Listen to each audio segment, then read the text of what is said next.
So we're starting in 3, 2, 1. That's a pickle. That's a pickle. That means Okay. we're started. Is that a new tagline? That's a pickle? I don't know. I hate pickles. I don't know why I said that. Just We are recording. We'll be in Detroit. We're going to watch that game. Oh, yeah? Is that Detroit? That's a Thursday night game or no? It's a Thursday night game, yep. Detroit and then Green Bay? Yep. Oh, fuck. In Detroit. In Detroit, yes. It'll be, how do you think do you think the Packers will fare better this time around? I do. I think it'll be a lot better. Jordan Love's doing a lot better than he was. He's not hurt. Because that was a big thing in the beginning of the season is he was hurt and his knee, he wasn't mobile at all. It was like just a statue back there, and he wasn't moving, which is kind of unlike him. And so all the Green Bay quarterbacks, I always have this jump throw. Rodgers did it a bunch, and they leave their feet when they throw the ball. And not having any leg strength to do that, he wasn't placing it very accurately. But we'll see. I'm just hoping Romeo Doubs comes back for it. That'd be nice to have all of his weapons for once. I don't know if he's had that. If he has, it hasn't been too often this season. Yeah. Well, hopefully it's a good game. I'm looking forward to it. Yeah, it should be good. I think I missed a good amount of the Detroit game just because we were driving and stuff. But didn't they have a boatload of injuries on defense, Detroit? Yeah. So, and then even though it's a Thursday game, it's Thursday to Thursday. So you don't have a longer week. So that's not as much time for those guys to recover and get healthy. So that could be a big thing. They could be very depleted on defense. Yeah, so far they lost Carlton Davis, who was out last week. Oh, this is for the Bears game. Let me see for week 14. Oh, it doesn't have anything out yet, obviously. Yeah, but you might be able to find. Yeah, injuries. Oh yeah, they had Malcolm Rodriguez, one of their decent good linebackers. Oh, he's out for the season. Yeah. Yeah, and then two more defensive linemen, which is big because their defensive linemen are just getting clobbered. Yeah, they're losing a lot of those. Levi Onwuzurike, whatever.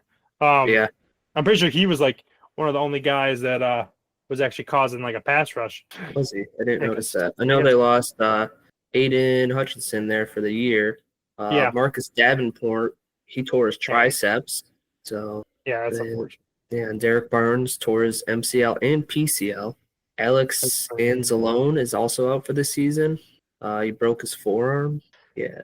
They're losing people left and right. I didn't realize this. Oh, they did trade for your boy and my boy, Zadarius Smith. Yeah. Sad about it. We'll see. I mean, he might still have some juice for the Packers. But at least when he was on the Vikings for the 1 year he was on our team, he was good for he was amazing for 7 games, and then I don't think it was against the Bills was his last was the game that he did something and he just so that would have been 9 games, and then from the rest of the season on I don't think he had another sack. Really? I didn't know that. He had 12, 13 sacks and then didn't have a sack the rest of the year. Wow. And if he did, it was 1, but it was night and day different player. I did not know that at all. He just lost the steam. Packers just couldn't pay him. They just ran out of money pretty much. It was him or Preston Smith. Yeah, and you guys paid Preston, right? And then is Preston still on the team? We just traded him away. Yeah, we traded him. Oh, I forget where he went. Oh, Ravens? Steelers? I think it was the Steelers, yeah. I think it was the Steelers. We got nothing for him. It was a 6th or 7th. Oh, that kind of sucks. Yeah. Wasn't he pretty good? He was pretty good. But we have Lucas Van Ness. He was coming into his own, a former first-round pick, number 13th overall pick. So hopefully he comes in and makes a bit of a difference. But we'll see. I mean, he did have a sack. Kenny Clark had a sack last game, which he hasn't had 1 sack all season. Really? Yes, not 1. Too. I know. Not 1. That's crazy. Yeah. Well, now he has 1, but yeah, but still, that's crazy. Yeah, there's a lot going on. So the Packers got Detroit. Hopefully that's a good game. I'm really feeling good about it. The defense is always playing good. I'm all for it if you guys can beat them. Yeah, me too. If you guys beat them, the Vikings will actually have a shot to win the division. Lions have to lose. That's the problem. Yeah, that's the problem. And we can't. and the Bears just royally messed it up.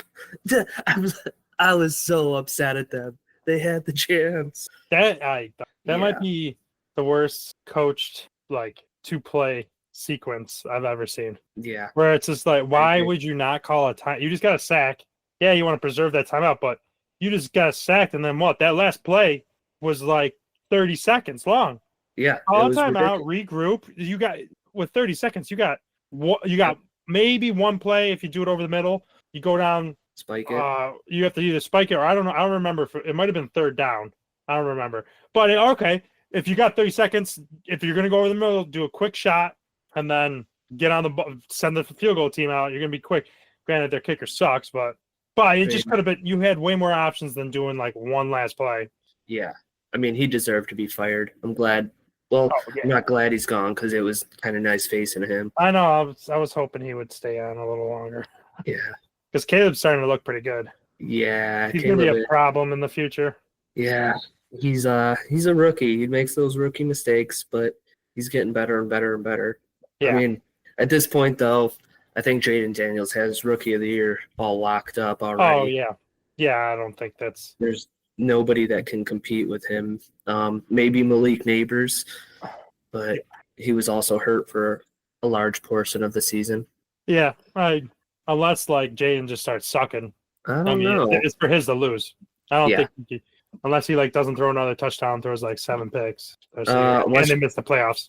Yeah, there's Bo Nix too. He's been doing great. Bo Nix, about him. Yeah, and him, I was pretty critical of him. Maybe not vocally, but just my mind.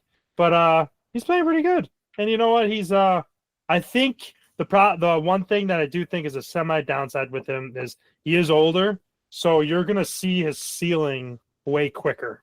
Oh, I didn't realize that. Is he? Yeah, he's like I think he's older. I think he's 26. Oh. I believe either that or he's 24. I think he's 20. How old is it? We're on a podcast. Gotta make sure we got good information. I mean, he is older though. Yeah. Bo Nix. Never mind, I lied. He's 24. Okay, that's still not. Yeah, it's not young. Yeah, not young. So he's 24. 24 is pretty good, but there's still Brock Bowers too. I mean, he's doing things that I don't even know if another tight end has done. I wish the Raiders were a little bit good. The Raiders should have beat but if the Raiders were even like slightly good, I think Brock Bowers actually. But Jaden Daniels is doing so good. But Brock Bowers deserves at least a little recognition for rookie. I agree. Brock Bowers, he's been playing great. He's leading my fantasy team to victory right now. So that's pretty cool. Oh yeah, we're actually playing each other. Oh yeah, we are. I saw that in that league. Yep. Yeah, we'll see. Let's see. I think you're currently beating me. I know that. Yeah, that one's not very good though. I benched Jordan Love and Jaden Reed. I love to see it, Andy. Yeah, but you did start DJ Moore at least. I did start DJ Moore. Yes. And you benched Tyreek Hill. Yeah, that didn't help. I just didn't want to see him play versus the Packers, I'll be honest. I didn't want to watch it. Yeah, it's not great. I don't know. I'm just so shaky on my team right now. My problem is like my wide receivers. I got a couple wide receivers where they're like hit or miss, whether they're going to do good or not. And then I just got to choose between them. Yeah, George Pickens, Metcalf. Nakua, I think, will do pretty well. Debo, you don't know about really. Xavier Worthy, he's like a great game. He's like he's absolutely horrible or amazing game. Yeah, he's like Tyler Lockett. That's who he is. Yeah, he's absolutely horrible game or amazing. And then Jordan Addison's had a couple of good games, 2 good games in a row. But he's hit or miss too. And Jefferson. Yeah, and Jefferson last week killed me. But besides that, he's been solid all year. Consistent. He hasn't had like a really crazy game. But he's Which is weird. He's been getting like doubled and tripled. He got tripled a whole bunch versus the Bears. They're playing a lot, and then like the Jags doubled and tripled him. He's getting a lot of teams are saying, "Let's see if you can beat us with everyone else." That's why like Jordan Addison and T.J. Hockenson last week went off because they were concentrating so much on Jefferson. That makes sense, yeah. I mean, you can't let him beat you. Everybody has that Bill Belichick mentality, I think, nowadays, where you don't let their best guy beat you. Mm-hmm. So, like, you'll put your number 2 corner on their best guy, but always have a safety over the top. Yep. And then have your number 1 corner cover their number 2. And they a lot of teams do that. Even the Packers have done it versus the Lions have done it too against Justin. They'll have a safety shade over, just play over top. If Jefferson goes deep, you're helping cover him. So then that allows whatever corner's on him to get up into his face. If he gets beat, he knows he's got a safety over top. So it really helps out a lot of the coverages that he doesn't have to worry, like the corner doesn't have to worry about as much about getting burned, so he can just play real tight and try to mess up his route. And it works. Can get that 5-yard bump and run, yeah. Yeah, now it's just if with Hawkinson back and Jordan Addison coming to his own, it's teams are doing it, but it's not really mattering. And with I'll tell you what, when Aaron Jones is on, I love Aaron Jones. That offense is humming. Yep. Offense is humming. Aaron Jones is a beast. So, all right. So, first game, we got Texans at Jaguars. What are you feeling, Andy? Definitely Texans. But yeah, Trevor Lawrence is coming back, I'm pretty sure, this game. Oh, he is. So he'll be making how long he's been out. He's second debut. Yeah. Yeah, he's expected to play. So this is an interesting concept. I was running into this in one of my fantasy leagues. Now, do I start Brian Thomas again now because Trevor Lawrence is back? Ooh. Here's the kind of situation I got going on. Brian Thomas or Brian Robinson Jr. with Eckler out for the season now. So he's probably going to get even more carries. But both of them look good. I just don't know which one to do. Ooh. Washington's facing the Titans. Titans got a pretty decent defense. I don't know how about their run defense. I'm trying to think of when the Vikings, because they're supposedly have a good pass defense. We did defense. I honestly, so it's hard with Trevor Lawrence coming back. You don't know because Brian Thomas looks like he's going to be a pretty decent wide receiver. Yeah, especially when Trevor was in, he was making some plays. But with Austin Eckler going on IR, that's going to be hard not to do Brian because he's already putting up points, and now he's going to have to do more. Maybe not that much more. He'll probably still get spelled, but someone's got to pick up the slack. Yeah, that's we'll see. I'm not sure. Right now, I have Robinson and Brian Robinson Jr. Probably lean that way. Yeah, but there's also Brian Thomas has also had quite a few good games. Like in the past, he was putting up numbers. Like for a stretch of a few weeks, easily over 20 versus Houston last time, 21.9 to be exact. Oh, really? Okay. 6 catches on 9 targets for 86 and a touchdown. It's not bad. Yeah, that's not bad at all. Yeah. The week after versus Indianapolis, 5 catches for 122 and a touchdown. Oh, really? Yep. I didn't realize he was doing that good. That's those are good numbers. Isn't what's his face out? Who's what's his face? Any more words than that? They're the Jaguars' other wide receiver. Christian Kirk? Yeah, he got hurt. Didn't he? He's been out for a little while, I think. Before the trade deadline, I think, right? Yep. I think he's been hurt for a little bit. Oh yeah, he was putting up numbers with Christian Kirk in then. Yep. So I don't know. I'm in a pickle. You're in a pickle, baby. You're in a pickle. Yeah, I don't know. I'm glad I don't have to make that choice. I'll probably just Robinson in. We'll see how it goes. But yeah, that's the pickle that I'm in currently. What else? You got any pickles you're in for fantasy wise? Anybody you want to try to debate? Yeah, I'll tell you what, right now I got another one for this. But I'll let you go. Right now, it's the combination of. I mean, I'm gonna start Jefferson. You have to start him, but like Pickens, Metcalf, Nakua, Deebo Samuel, Jordan Addison. The combination of them, I need to whittle it down to 1, 2, 3. Ooh. I think I have to start Puka. Yes, Puka, you have to start. The problem, George, he's been good with Russell, but last week he kind of killed me. Last week was just a bad week all around.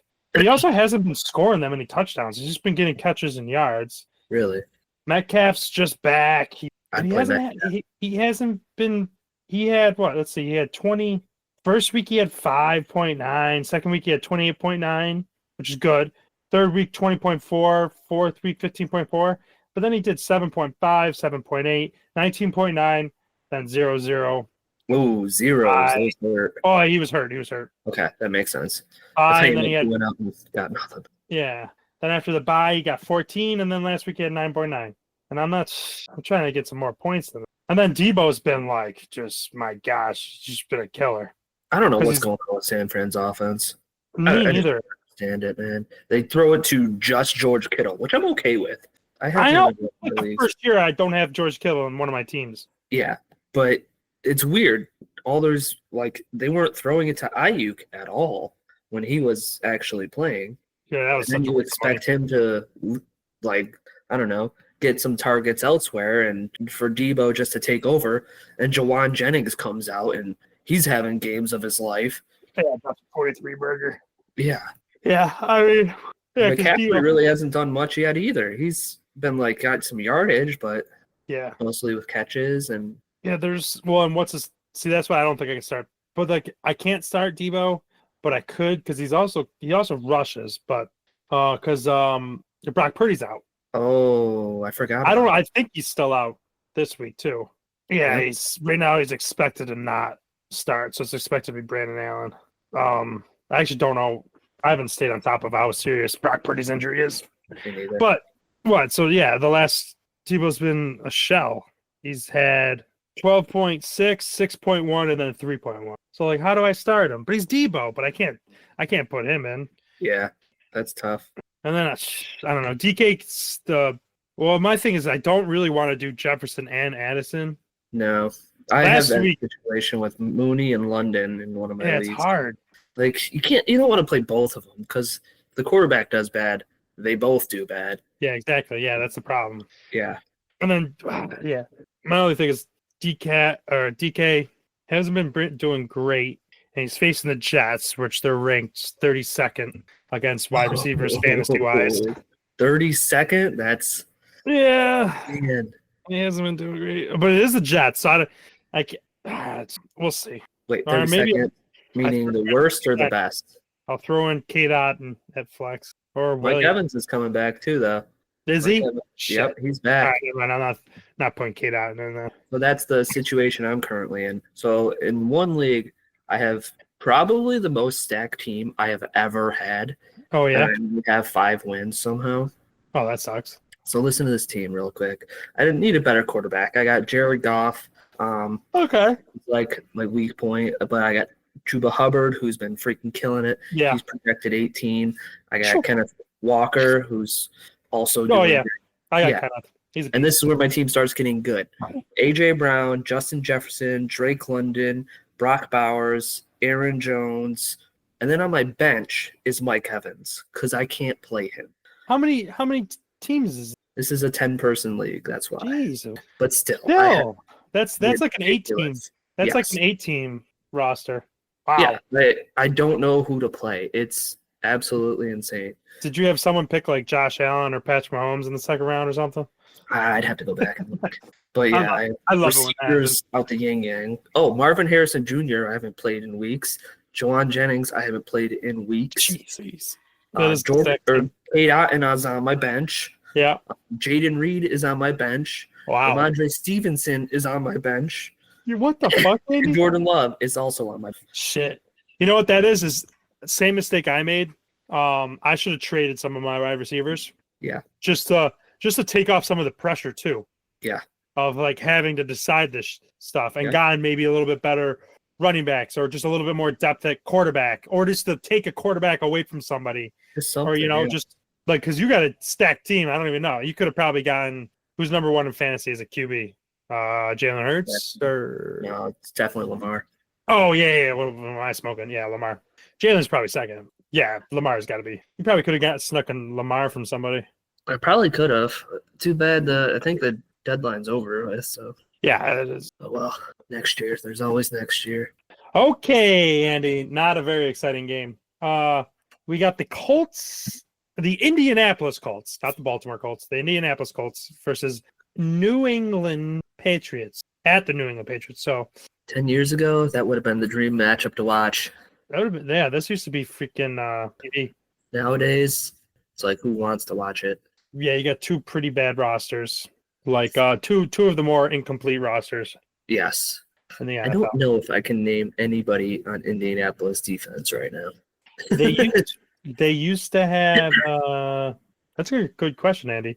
their defense. They used to have a linebacker I liked. I can't even remember his name, but he's not on them anymore right now. You are I correct. got Nathan. I don't know anyone on there. I'm trying to think about the Patriots defense too. They have one player I know. Who? Their cornerback Gonzalez there, their rookie. Oh yeah. He's been killing it. He's been the lights out, strapped up everybody. That's the only player I know on that defense. Yeah, not good. So here's an interesting question for you. Do you think Belichick should have stayed with the Patriots, or do you think it was a good idea for the Patriots to move on from him and go with Gerard Mayo, who really hasn't done much with that team? I think it was time to move on. I think it was a combination. Bill is a good head coach. I think he's not a great GM, and he kind of served both roles. Because if you actually look at it, I think he's a fantastic head coach. And him with the combination of Tom is the most deadly duo we've ever seen. But I think his roster construction, especially drafting, was just, in all honesty, just like below average. His last year, look at how bad that offense and defense, just how bad that roster is. They have like a bottom 3 roster. Sorry, you could say the Colts defense, but so you named one person on the name of Patriots wide receiver. Do you know one? Demario Douglas. Seriously, is that one of them? Yeah, that is. Oh, okay. You could have said yeah, and I would have been like, okay. That was kind of funny. Seriously, is that one? And then you got like Ramondre Stevenson. I know Ross Stevenson's, yep. Man, the lack of talent and the lack of depth, I think, really hurts them. I think it was time to move on. Okay. We'll see about. I think Gerard Mayo could be a good coach, but we'll see. It's going to be a struggle. They're going to not be good for a couple of years. It's going to depend on, sticking with him as a head coach and kind of hopefully seeing the vision through. I think that's the only way he stays as a head coach, really. But also just because I think that team is just not good. And I mean, it's only happened a couple of times where they got Drake May, and Drake May's not making them, Super Bowl contenders. Yeah, he's like another Alex Smith. That's how I looked at him. Yeah, and there's only been really like Jaden Daniels this year turned a not good team into look at what they're doing right now. He changed everything. It's crazy. And then I think the poster child example is Andrew Luck, where the Colts were they were like 13-3, and then Payne got hurt, and they were 1-15.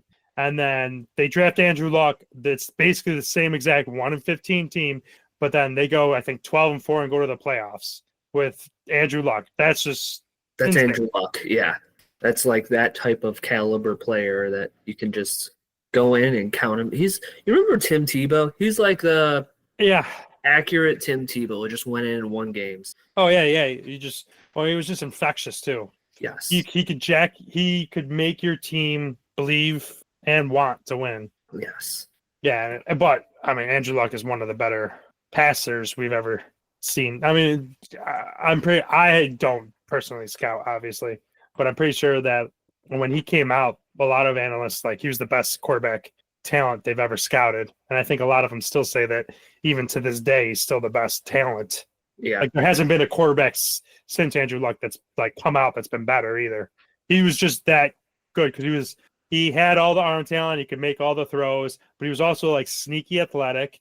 He wasn't small. He had some bulk on him, and I think that's how everybody was talking about Caleb Williams this season, though, too. That he's the best quarterback prospect they've scouted in a long time, but he's not breaking these rookie records, so it's probably not true.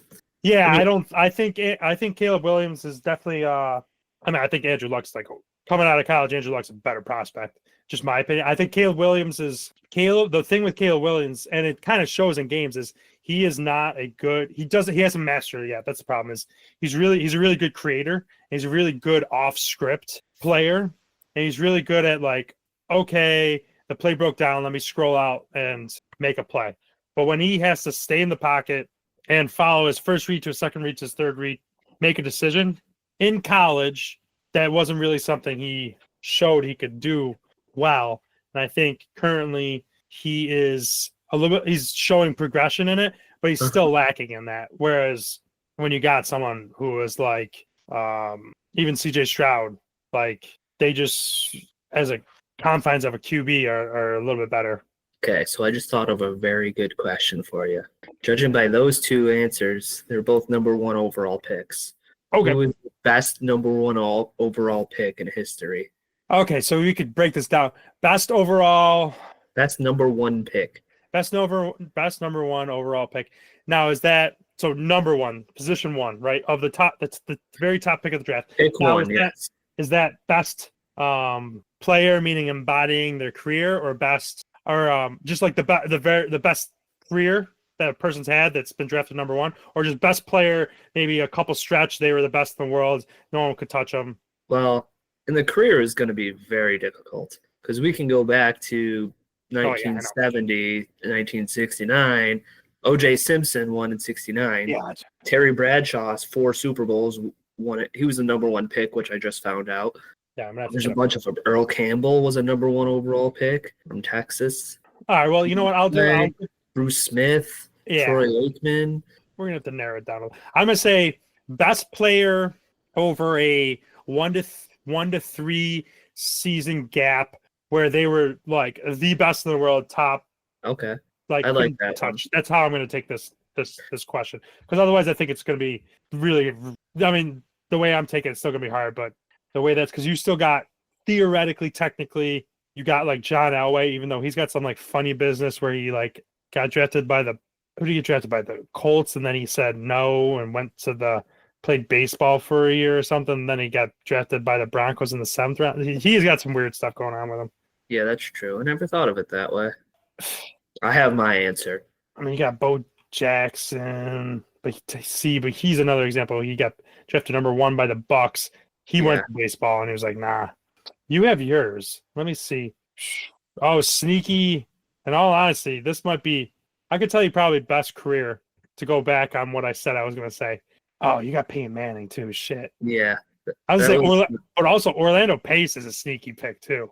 I was going to pick Mike Vick. For Mike Vick too. 3-year stretch. Yeah, 3-year stretch. Mike Vick touch that, man.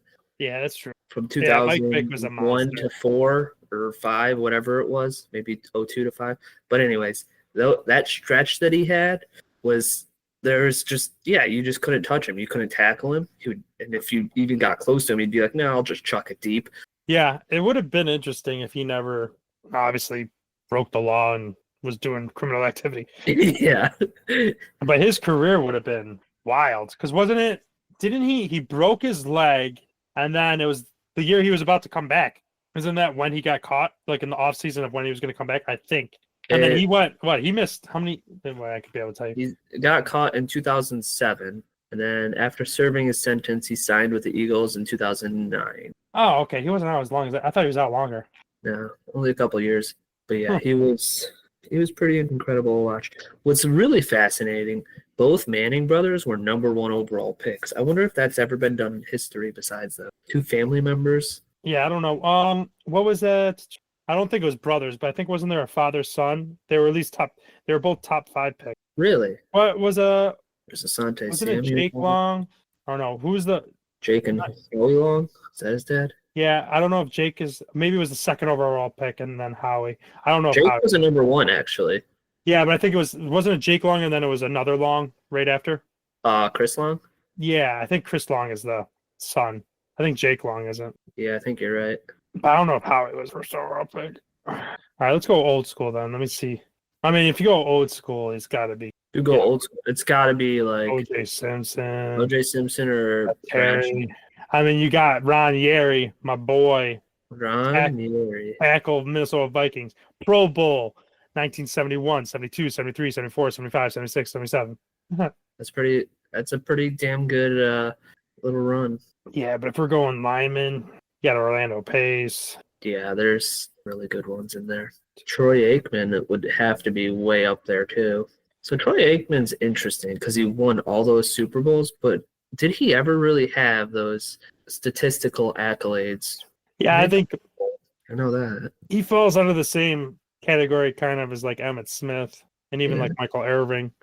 Like they were really good players, but even though Emmitt Smith's like the all-time rushing leader, if you ask who is the best running back of all time, most people don't say Emmitt Smith. It's usually Barry. because the Dallas Cowboys just had such an absolutely loaded offense. Their offensive line was probably one of the best offensive lines in history. You had Troy, you had Michael, you had Emmett. Like, you just had a complete wrecking crew. I mean, you had Dion for a little bit. Dion, yeah. You had a lot of people on defense. That team was just loaded. Yeah, that's Man. fascinating. They had And I just love it too that there's some players that's like they did not turn out good. there's some really bad ones in here too. Just looking like David Carr, he got screwed. I feel bad for him. He got put on the Texans, a brand new team. Yeah, that's absolutely horrible. He still holds the record for most sacks. Oh yeah. I think he's number 1 and number 2. Yep. Wow, did you realize he was part of the 2012 Super Bowl team with the Giants? No, but good for him. He deserves it, to be honest. That means he's got a ring, baby. That's all that matters. Yeah, he's got a ring. That's pretty cool. Yeah, because he got absolutely destroyed. Yep. He's got a ring, so that's good for him. I never knew that. DeMarcus Russell, he might be the worst number 1 overall pick. That's pretty bad. There's some really bad number 1 picks too. Like, I know just off the top of my head some bad ones. Like underrated because he's not like well known, but like Steve Entman, 92 Indianapolis Colts. I'm pretty sure I think he might have gotten hurt, but he had a very short career. Keyjana Carter, running back, got drafted by the Bengals. He had a very injury riddle, but he was not good. I mean, and then you got teams that went to horrible teams, or players like Tim Couch. He went to the Browns when they were restarted, so like he was in the same case as David Carr. But then like you got Jamarcus Russell, but then you got like Eric Fisher. Was he good? Eric Fisher was pretty good, right? Tackle. Yeah, maybe. He's probably still around. Yeah, he's a Pro Bowler. Yeah, I think he's still around. You know what? Looking at the last couple first overall picks, there hasn't been really a bad one in a while. I mean, but they are the first overall pick. You got to remember that. Like Baker Mayfield, was he worth the first? Yeah, was he worth the first overall pick? Probably not. Shouldn't have picked him. Same with like Kyler Murray.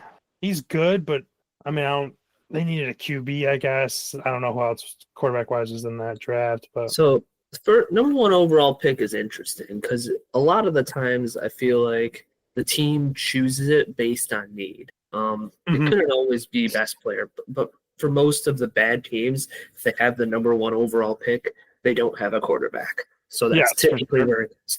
And since that's the most important position in football, that's who they're going to draft, obviously. But there's also some teams like the Jaguars here who drafted Trevon Walker. He really hasn't done much. As a number 1 overall pick, you would expect him to produce a little bit more than what he's done. I mean, 10 sacks in 23, not bad. But it's not like Myles Garrett sacks-wise or – Myles Garrett's an absolute monster. Yeah, he's a freak of nature. Like, you don't run remotely close to him on that side of the field. Or Jadeveon Clowney, when he first came into the league, you just did not run towards him or try to do much.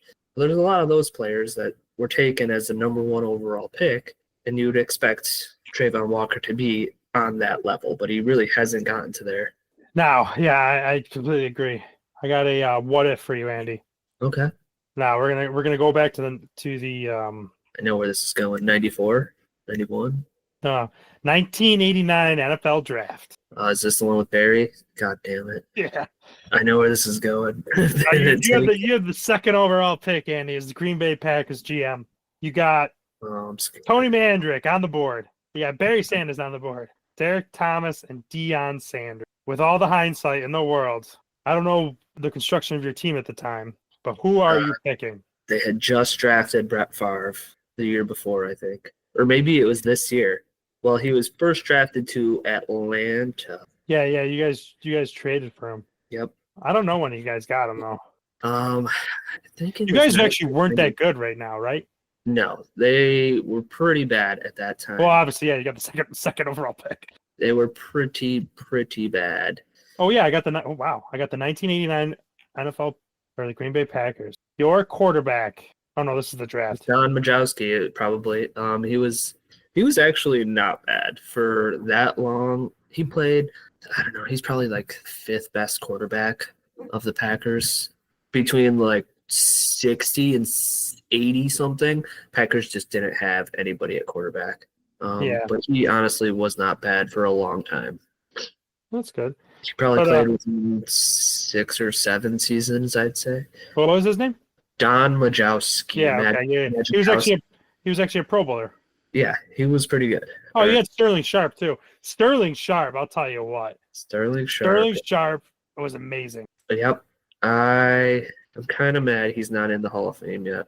Yeah, I absolutely love Shannon Sharp's I don't know if you've ever seen it, but his Pro Football Hall of Fame speech, and he talks about how it's crazy that he's going to get inducted to the Hall of Fame, and he's the second best player in his family.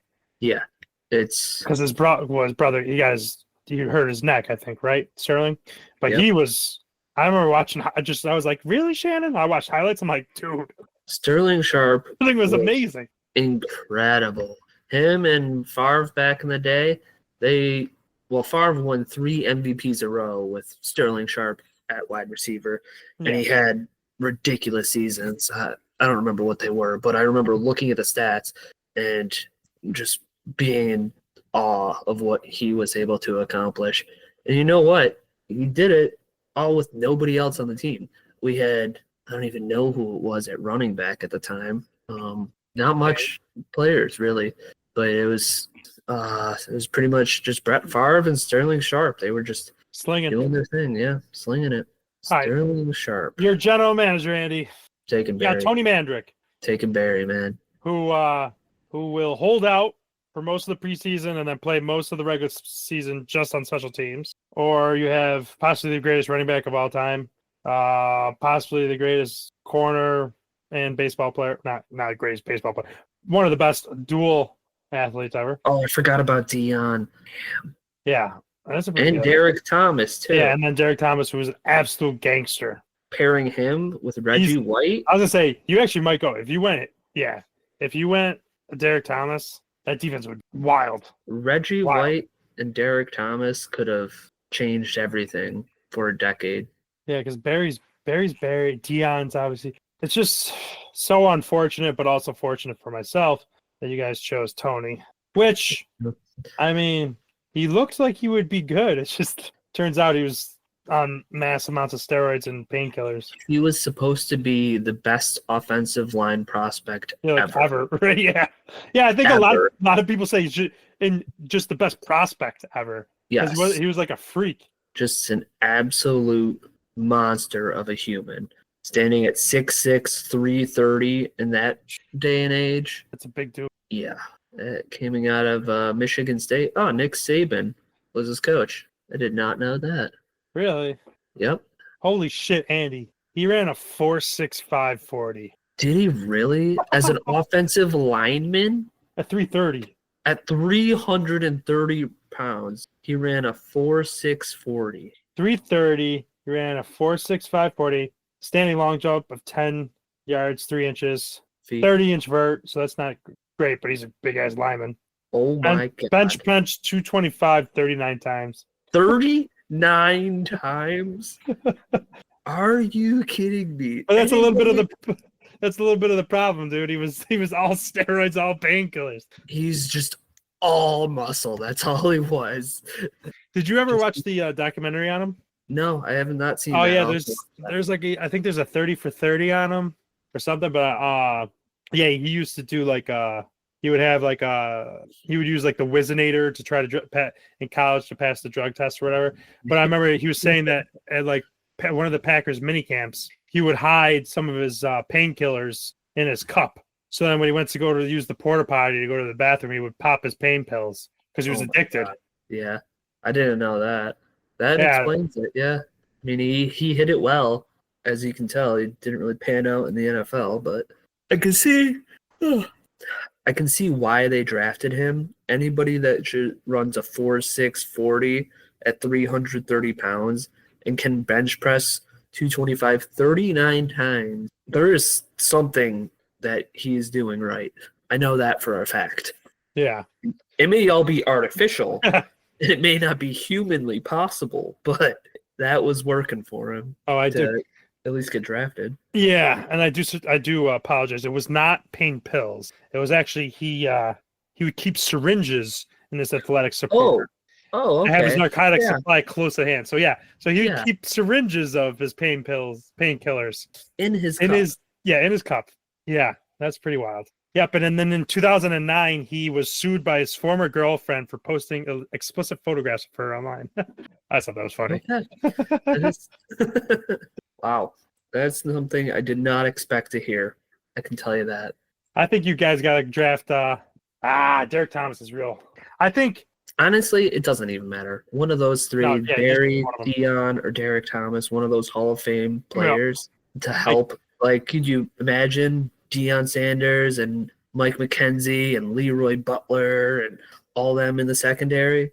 yeah, right. I gotta think. I think Dion is I a don't think little less. Deion would have stayed I was gonna say I because, think he's a little less Packer. He's a little less yes, Wisconsin. It's not a big enough town. I agree. Not a big enough town. It's not. Also, I think he was going to play baseball as well. So you had to have it. The team had to accept that he was going to play baseball too. Yeah, he wouldn't have worked in Green Bay, actually. That's what I'm saying. Yeah. So I think it's either Thomas or Barry. But I think Barry would you have done guys, it. did you in '89? You guys didn't have Reggie White yet, did you? No, they traded the Eagles for him In the mid '90s. So if you draft Derek Thomas, you never trade for Reggie White. That's true. Yeah. Oh, he was actually a free agent in '93. Oh, and you signed him? Yes. Okay. Oh, I thought you Signed guys a traded. 4-year, $17 million contract in '93. 17 mil. Wow. Well, that's I'm pretty sure that was sneaky a lot of money back then Yeah, back for the then. NFL. For the NFL. Yeah. Because you But got to think think about that now. nowadays the NFL makes way more money, like exponentially more money. Yes, I agree. But just thinking, like, most quarterbacks make double that in 1 year. Yeah, right. Yeah, now it's Good quarterbacks, I should say, not most. Very good quarterbacks. well 34. Yeah, I mean, in this day and age, most starting quarterbacks, if they're not on the rookie deal, and they're not a backup who's just starting because the team either sucks or they got a rookie that they're bringing along. But I bet you there's more quarterbacks making 34 than not. I actually agree. don't know that though. Well, because I think Baker's right at that border. Isn't he making around like mid 30s? Let me look it up. Look that up, Jamie. And like, yeah, so like Geno too. I think Geno's making mid 30s. All right. So top quarterback paid by year looks like is Dak. He makes $60 million a year. Damn. Dak Jordan Love. Jordan Love makes 55 a year. It's so much money. Oh Yes. my god. Makes a lot of fucking That's money. so much money.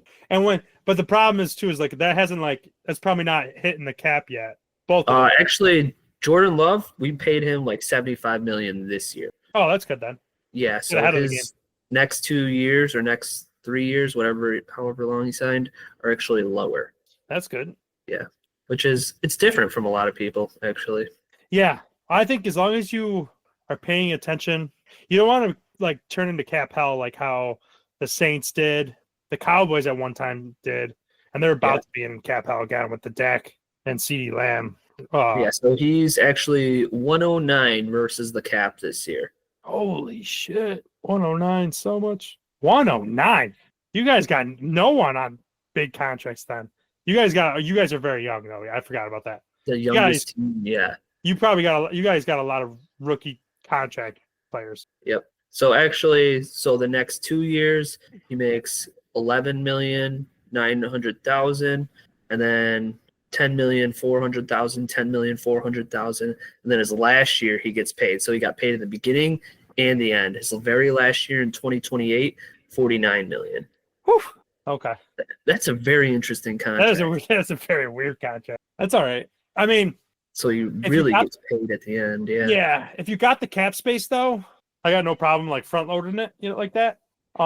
Especially because they might be thinking, hey, we're gonna have to pay some of these rookies that are playing good. Like you're gonna have to pay Jaden Reed.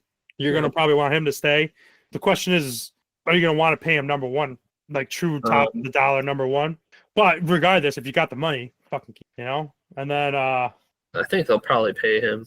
Yeah, I think so too. I think you'd be dumb not to. Yeah. What's going to end up happening is my fear is we're going to pay too many of these wide receiver money nowadays, and it's going to be a whole other situation again, and we'll have to let them go. The thing is with the Packers, they get all these receivers that do well, and then they let them go at the perfect time, though. Yeah. Every single time. For some reason, they just time it right. They're like, no, you've hit your end of your career pretty much. They did it with Cobb, who went to Houston, I think, afterwards, and he did nothing there.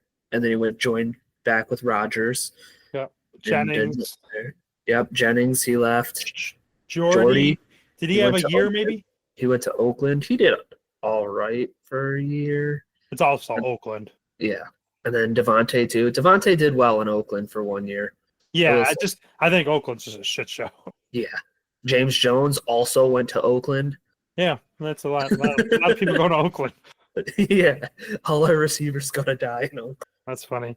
That's hilarious. That just reminds me that the Jets are absolutely hilarious. Yeah, and that they traded for Devontae, and now they're gonna have to blow everything up. They don't even know if they want Aaron anymore. I kind of feel bad for Devontae.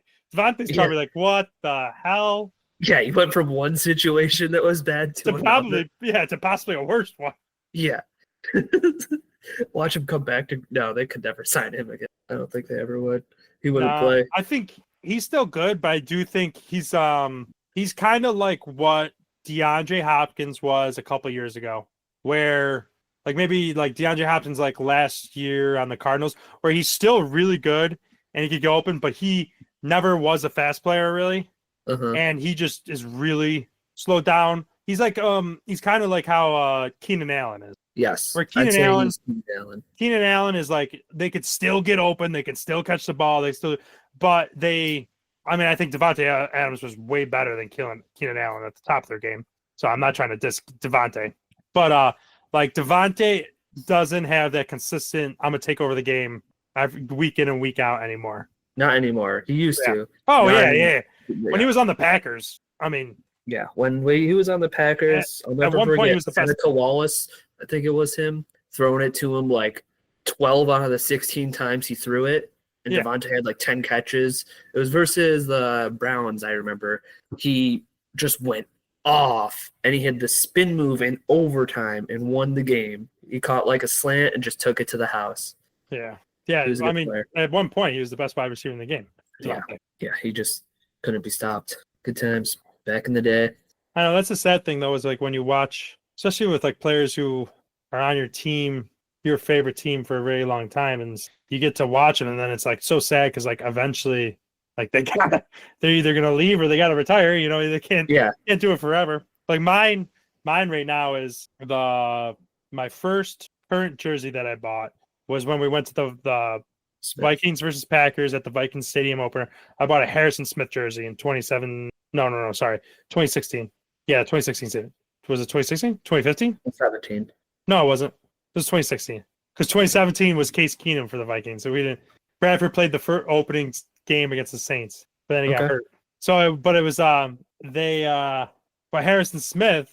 Like I've got to watch him for his whole career, and it's just absolutely wild how good he is and how he just doesn't get as much recognition, I feel like. And I'm nervous that he won't even like get considered for the Hall of Fame when he's like this year he just broke into the club of was it 30 interceptions and 30 sacks, and there's only like I think that's what it was, but there's only 5 other players I think in that realm. It's like and all other players who are in that group are Hall of Famers. Really? Every single one? Yeah. There's only like 5 of them. Wow. Yeah, I'll look up which I think it's 30 and 30. 30 and 30. I didn't realize that. Oh, okay, sorry. It's 35 and 20. Okay. So it's 30 at least 35 interceptions and 20 sacks. And you're going to tell me who?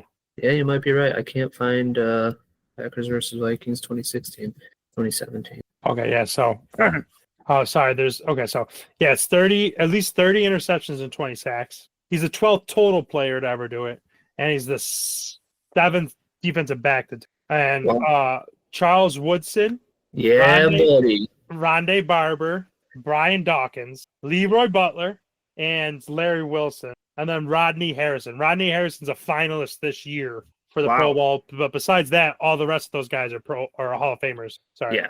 So Well, I think he should definitely be in the Hall of Fame. He's been doing it for a long time, and he's always been good.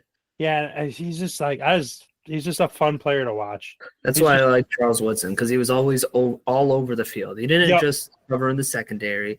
He would blitz. Exactly. That's like similar to what Harry does. Yes. And he's just so instinctual, or it's like, oh my gosh, like he's in the right spot. Like, how did he know that was? Yeah, it'll be in like the slot covering just I don't know, a run off to the right, like off right or something, hitting that outside the seam, outside the tackle, or outside the tight end there. And then Harrison Smith is just there and ready for it. And you're like, what the fuck? Why is he up there? That should be a linebacker's job. Yeah. And he makes a play. Yeah. Or like a sweep to the outside, gets him in the backfield.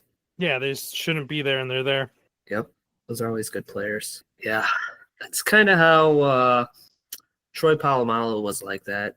Like, he was all over the place. Yeah, he was insane. And you got to – sorry, go.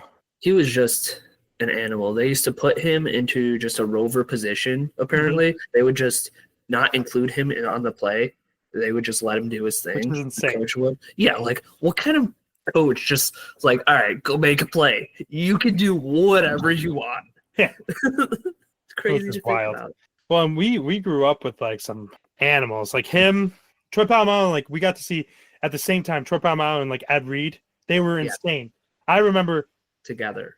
There's this clip of we got to see those two teams were juggernauts, and they got to battle. Those defenses are insane. But I remember there's I think it's Bill Belichick breaking down. I believe it was a Peyton Manning throw, or it might have been Peyton Manning breaking it down, but I believe it was Bill Belichick, and it was how Ed Reed was covering a play where Peyton Manning steps back and he sees Ed Reed dropping off to the well, I guess like if you're Peyton Manning, he's going towards the right hash, and Peyton Manning's got, I think it's Reggie Wayne deep on the left side. So Peyton Manning just launches it to Reggie Wayne. But if you watch Ed Reed starts sprinting, and then he just does back to the quarterback, does a spin move to just start sprinting to Reggie Wayne, and he's not watching Peyton Manning at all. So he just knew that if I run this way, Payne's going to throw it to Reggie. So if I run this way, I'm just going to have to spin and duck out and just run it. And that's just pure watching film, knowing that if I do this, Peyton's going to do this. So I need to do this. So he just ran and then just without looking, just started sprinting toward, and he got the pick. And it's like, what? Yep. He's an interesting player. We grew up kind of in like the golden era of football almost. I mean, I guess everybody says that though. So, but we got to watch like before pass interference was like just a simple arm on a shoulder, and we grew all those holding calls now. Yeah, we got to see like the beginning of the golden era of like the passing era. Yes. Like, we got to see Tom Brady. We got to see Peyton Manning. We got to see Phillip Rivers, Drew Brees, Aaron Rodgers, Brett Favre. Who else? Eli Manning, even, like Eli, yeah. Eli. Trying to think of who else. Vic. I mean, even you got to see Cam Newton. You got to see Matt Stafford. Stafford is a good one, yeah. I mean, Carson Palmer, even. But Mike Vick. Like, we got to see some gangsters. Yes, and that's just at the quarterback position. Yeah, right? Yeah, and then you got some, like, dudes at wide receivers we got to see. Yeah. One of my favorite wide receivers was always Steve Smith, because he was – I mean, I'm kind of small as it is, but watching Steve Smith just manhandle guys twice the size of him will never cease to amaze. It was just so much fun watching him, especially because he went to Baltimore and did it again. And then his game versus Carolina when he was in Baltimore, how he just lit them the fuck up. That's something I'll never forget. He was always fun to watch. Yeah, I mean, even like you had like Chad Johnson, Terrell Owens, yep, Randy Moss, obviously. But like I remember even like Madden, like you had Vincent Jackson. Vincent Jackson was a beast. Yep. Malcolm Floyd. I remember when the Bucks had Malcolm Floyd, and they didn't have a good quarterback to throw him. But like in Madden, you had two good wide receivers. That's all you needed. Or Reggie Wayne, Marvin Harrison. Yeah. TJ Houshmandzadeh. Who's your mama? Yeah. Yeah, you had some like just hilariously like I'm just looking at. I just typed in a random here, but like Braylon Edwards, like he wasn't amazing, but like he was like had made some plays. And Sterling Sharp, we already went over that. Yeah, Larry Fitzgerald, Torrey Holt, Torrey Holt, Isaac Donald Bruce, Driver. good old Donald. Yeah. Shoot, man. I mean, or you had like too is that you had some beasts on defense too. You had Ray Lewis, you had Sean Merriman, Yep. Terrell Suggs. Suggs was a mean man. He was an animal. AJ or not AJ Hawk. Clay Matthews in his prime was an animal. Clay Matthews. You had the three USC linebackers. Who was it? Clay Matthews. AJ Hawk was Ohio State. Oh, sorry. Yeah. So it was Clay Matthews. It was Nick Perry was the other USC. But it was all 1 year. I don't remember a third one. Clay Matthews, Brian Cushing. Wasn't Clay Matthews USC? Okay, not on the Packers. Yeah, sorry. But you had like Maluaga or something for USC. I remember they all got drafted. I think Brian Cushing and Clay Matthews was number one or first round pick, and then the Hawaiian guy, I think he went to the Bengals, but he was a second round pick. But that's wild. You got three linebackers from the same school getting drafted, two in the same first, year, one in the second. Yep, they were all very good. Which is also funny that like that's how there was three linebackers that were good enough to like nowadays you don't even start three linebackers most of the time. No, you don't. Three linebackers from the same team though, that's it's not what you would see in the typical NFL nowadays. Yeah. So one of my favorites growing up watching was always Ray Lewis. And it warms my heart knowing that he won a Super Bowl in the very beginning of his career and then at the very end of his career too. So he walked off a champion. It just I don't know. I love seeing it. He was always great to watch. For sure. And then he possibly might have killed somebody. I mean, that's allegedly. Allegedly. Yeah. There's always that too. But nobody brings that up. I mean, he made millions of dollars, so he swept it under the rug like all other millionaires do. Yeah. I'm trying to think. So Ray Lewis. Yeah, Ray Lewis was a fun person to watch. That there was one of the Maddens, I forget which one. Where his opening speech. His intro to that entire game. I gotta swear for that. Yeah. What is it like? He says like doesn't he? He starts out like, "Can you feel that thing that beats in your doggone chest?" I remember just watching that and being like, "I got to go, baby. Yep, it's time to play ball." Yeah, that was mine. I loved watching that. No, what you're referencing had to have been Brian Dawkins. Yeah, Brian Dawkins is so fun to watch. That was it, because Ray Lewis he started off it with, "I've always been told that I'm too small. I'm not big enough. I'm not fast enough. Oh yeah, I don't have what it takes." Yeah, that's what it is. My favorite Madden memory though is our buddy Albert taking all of the other songs off the soundtrack. So the only song that played was Avenged Sevenfold Backcountry on repeat. I didn't even know you could do that. You could go in and choose what. I just remember it just kept playing and playing and playing. Hey, it's a good song. I don't remember that at all. And so I remember it was the only song that played. He was like, "It's the only song I like on there." I'm like, "Let's do it, whatever." We rolled with it. Yeah, but it was just funny because when you're not playing, it's playing the music, and it's literally Avenged Sevenfold Backcountry 24/7. Hey, but I was down for it. Yeah. My favorite Madden memory had to have been also with Al. We were at MCC dorm, and I forget who the guy was, but Al bet him like $20 he would beat him in Madden. The guy, he goes and picks the Jets when they had Darrelle Revis and Antonio Cromartie. Oh, yeah. And he just did man and pressed everybody at the line, and Al ended up beating him at the very end of the game and watching Al get that $20 because he used to play on all Madden too. So yeah, your receivers just did not win. I remember Al just ran the ball, ran it down this guy's throat every fucking play, and it was incredible. That's probably my favorite Madden, and also why Al is too good at Madden. There's also one, I'll never forget this either.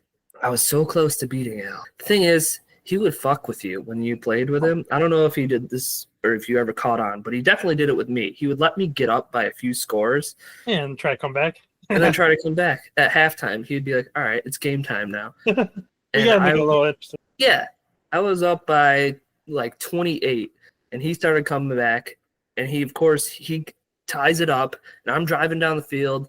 I end up scoring the last play of the game, and then there's a holding on the other side of the field. And then Al just looks at me, clicks square for decline. Is like, I won. That's funny. Yep. Forgot who that was. But yeah. Oh, one of my favorites was, it was like two of them were pretty cheating. Was the Ravens with Jamal Lewis. Oh, way back. But it was the year that Madden came out with the truck stick. Do you remember the truck stick? Yep, I remember the. But the year they came out with the first year they came out with the truck stick, they did not come. The hit stick wasn't put in yet, so it was heavily offensive side. There was only truck stick. There was no hit stick yet. Yep. And there also wasn't highlight. You know how like you could do like the small backs would have the highlight move. Yeah. Yeah. And like it would be like you flick it forward and you have a crazy highlight. They didn't have that yet either. It was literally just a truck stick. So if you had a small back, it sucked. But if you got Jamal Lewis, this dude was breaking every other tackle. So I remember I would just be the Ravens. I would do sweeps and Jamal Lewis just truck stick and run every play. Just take everybody out. Yeah. A different one I would do is I would do it online was I would be the Atlanta Falcons with Mike Vick and Warwick Dunn. It was like a glitch, so it's probably kind of frowned upon, but you would do a screen to Warwick Dunn. And if you're Mike Vick, you roll out in shotgun. It's a shotgun screen. You get the ball, and then you just roll out to the other side of the screen. And you just roll out, and if it's open, you run it. If it's not, throw it to Warwick Dunn across the field, and he would catch it. And most of the time, all the defenders would start running towards Mike Vick, and it would be Warwick Dunn going down the sideline. So it'd either be a run for a big gain or a screen pass for a big gain. That was like kind of cheat codey. People would get real pissed at that. I had to stop doing that because it started getting no fun because you couldn't stop it. You just score every time. Yeah, you got like a 99 speed quarterback and you got like a 96, 97 speed running back and just cheat codes. Those were always good. Well, I got a question for you. Yeah, what do you got? So I think they're both in the correct spots. But who do you think would be doing better? Or how do you think it would play out? Saquon Barkley is in Baltimore and Derrick Henry is in Philadelphia. I think it would be good because either back is incredible. I think they fit better to where they are currently, though. Yeah, I think they're where they're supposed to, but who do you think would be doing better? I think Barkley would be doing better. Yeah, me too. Because Barkley, he did good with the Giants, and now he's doing even better with the Eagles. But Henry kind of was reaching a cliff almost. Not a cliff. That's not the right term. Probably plateau. The max of his plateau. Yeah, the max of his abilities with Tennessee. Granted, he might do better with the Eagles, but the Eagles, they have a very different offense. Yeah. He'd be back with A.J. Brown, though. Yeah, that'd be pretty funny. Both of them get traded there? Yeah, right. I thought that would just be interesting. I don't know. Yeah, that's a good question. Because they're both doing good. So I was watching some of the Monday night games, and they kept making a big deal about all these free agent running backs and how it was the year of the running back because of all these free agent signings that everybody's made. And like the top 3 or 4 running backs on the season are all new to their teams. Do you expect to kind of see a resurgence of the running back position? And for the past few years, it's been like nobody wants to pay a running back because you can always get another one. But would this change that? I think it's hard. I think it's I think the course of action is kind of how I think a lot of times it's going to play out how Saquon Barkley played out and how Derrick Henry played out. Where I feel like a lot of times when you got a really good running back, your team kind of just isn't there yet, or like there's something missing. But like it's like when you get Saquon Barkley and he can go to a team that's literally missing a running back, and then he goes Derrick Henry to the Ravens. They're just missing that bell cow running back. That really makes a difference, and I think we're gonna see a good amount of that still going forward because also it's like Yeah, the Giants could have paid Saquon. They probably should have paid Saquon, but also it's still the Giants. They still would have sucked. You know what I'm saying? And it's you're still going to have teams that aren't going to be willing to pay him. I And disagree. you think people are still going to pay? No, I think teams are going to change now. I think people will pay the running backs based on what's happened this year, like J.K. Dobbins, Josh Jacobs, Derrick Henry, Saquon Barkley, Joe Mixon. True.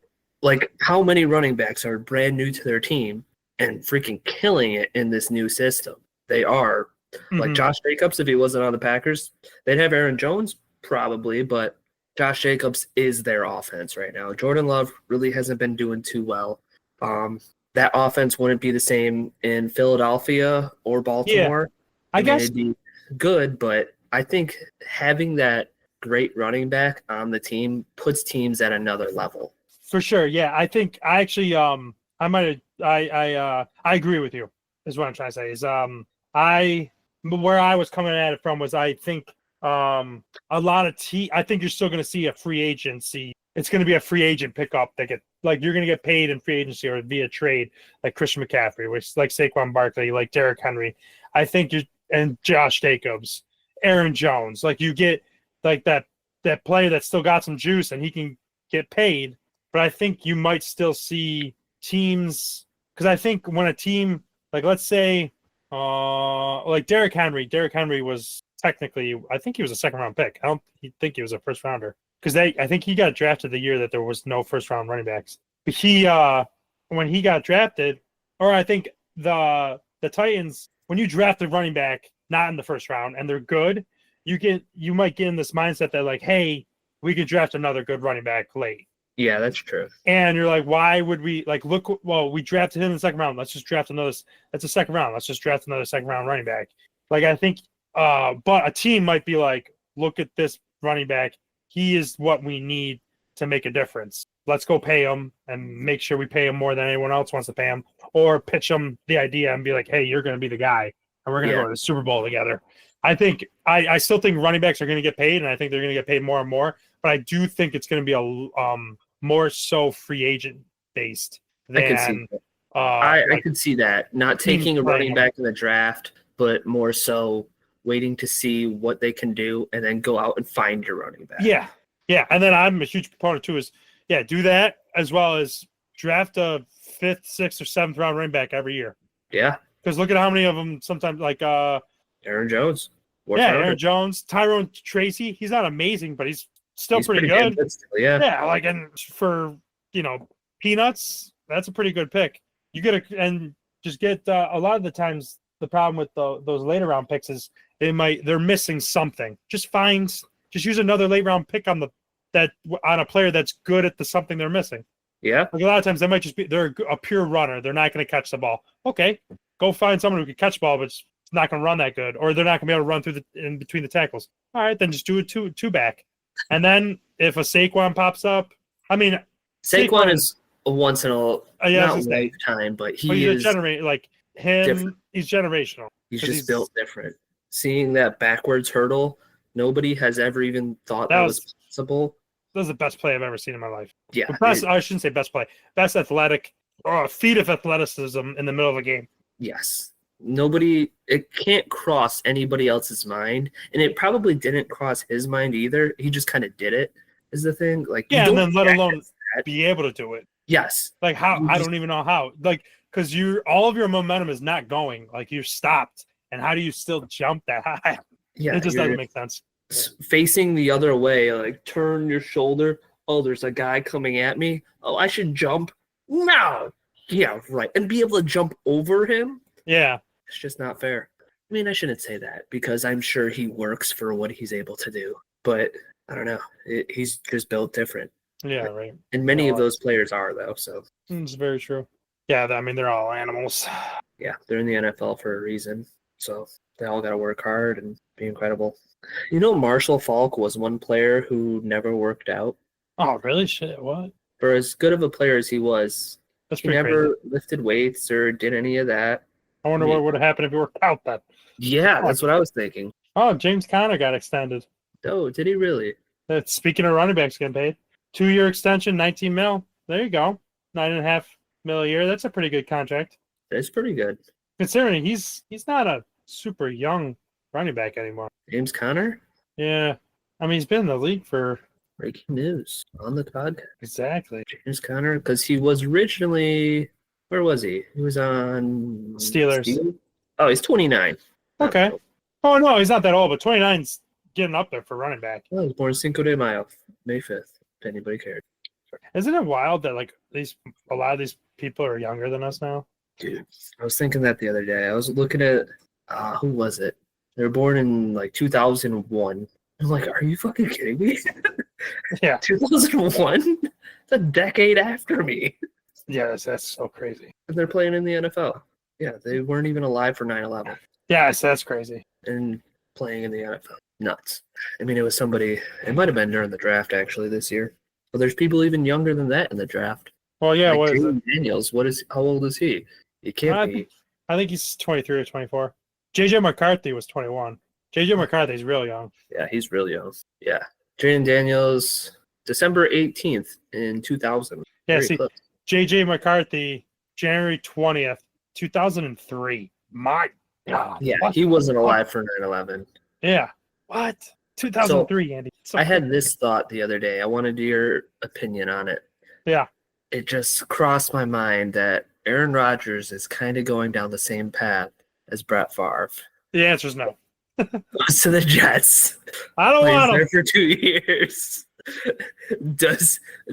If it happens, will you be happy or will you be sad? No, that'd be horrible. No, Well, he JJ just- McCarthy, is he going to be ready by next season? Yeah, he'll be. I mean, if not, I don't know. Start somebody else. Re-sign Daniel Jones. Let him play a couple weeks until JJ's ready. No, Yeah. JJ will be ready. Well, I mean, he'll be physically. He'll be ready. We'll see if he's. It's a real bummer that he's not going to get all those practice reps this year. That's Yeah. sucked.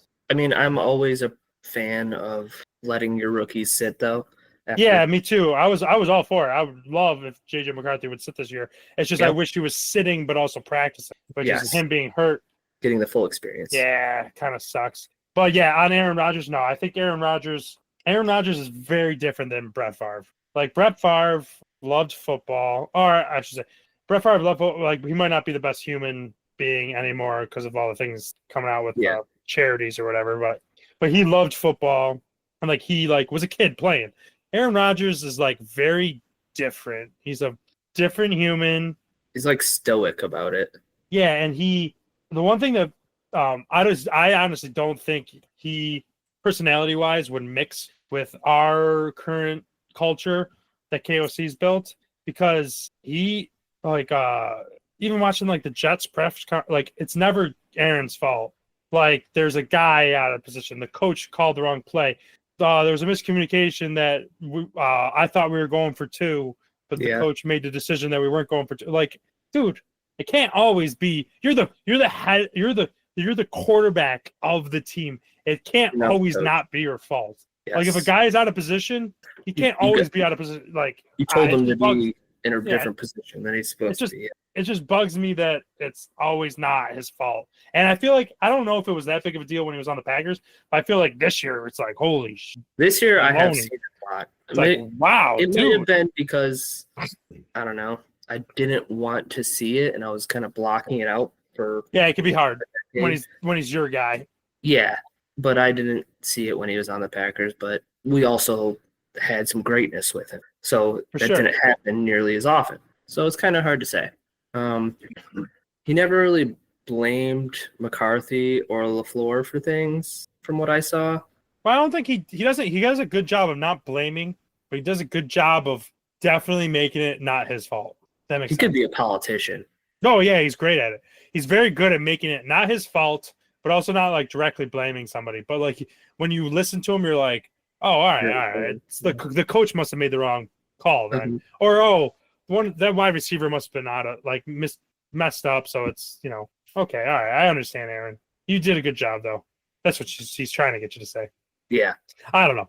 I think currently we have. I just know Darnold's done after this year. He's on a 1-year contract. Oh yeah, he let him go get paid now. Yeah, he's gonna go get paid somewhere, and the Vikings won't have a quarterback because It really depends on if McCarthy's healthy. JJ McCarthy, if he's healthy. Yeah, and I think that's why I think I don't know. We'll see. I mean, pick the signing of Daniel Jones. I think that's just a testament to what KOC's done with Sam Darnold.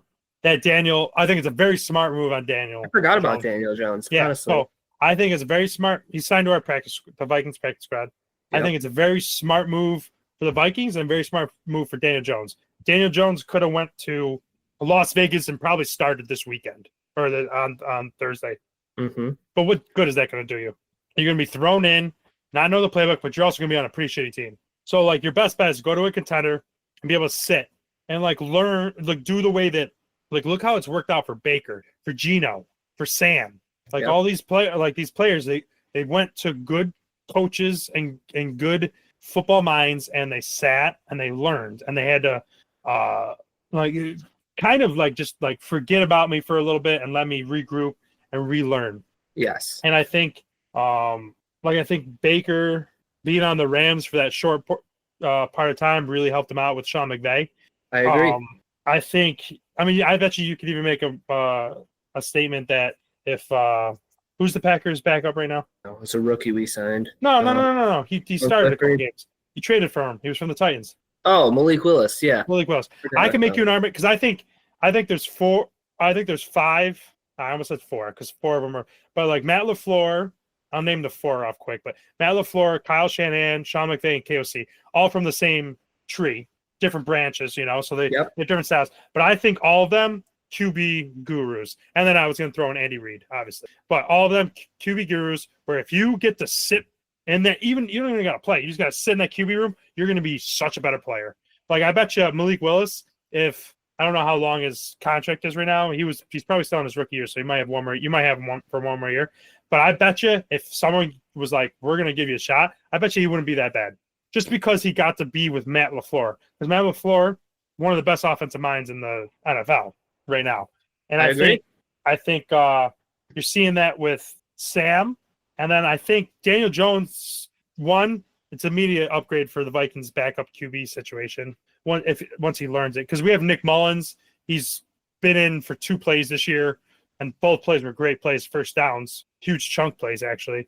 But we saw last year what he does when he's a full-time starter. He's Mr. Interception.